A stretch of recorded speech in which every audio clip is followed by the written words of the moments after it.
শহীদ থেকে জান্নাতি। কিন্তু আমার এই গোলাম একটা বছর 360 দিন আয়াত উপদিষ্ট হয়েছিল।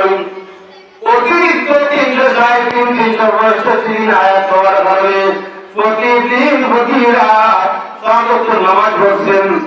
সুবহানাল্লাহ, আলহামদুলিল্লাহ, লা ইলাহা ইল্লাল্লাহ, আল্লাহু আকবার, আস্তাগফিরুল্লাহ, ইন্নাল্লাহা গফুরুর রহিম।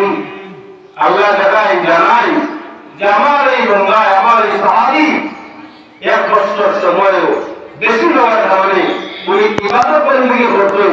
তো ওনার ঈমান আছে, ওই সাহাবীর ঈমান আছে, ঈমানের দিক দিয়ে দুইজন সমান। উনিও জিহাদের ময়দানে শহীদ হওয়ার জন্য গেছিলেন, কিন্তু শহীদ হইতে পারলেন না, নসিব শহীদ নাই।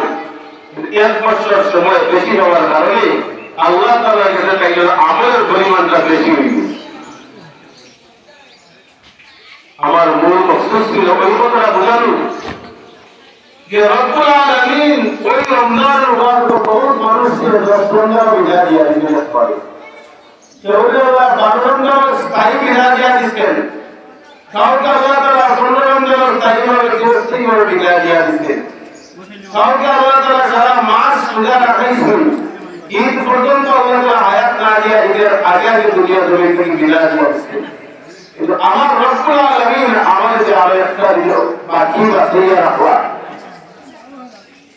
আজকে দিনটা যে আমার রব্বুল আলামিন আমাকে হায়াত নামক নিয়ামত দিয়া রাখা, আজকের তওবা, আজকের ইস্তেগফারে, আজকের নামাজে, আজকের জিকিরে আশা করা যায় মহান আল্লাহ আমার জীবনের গুনাহ মাফ করিয়া দিবেন। সুবহানাল্লাহ।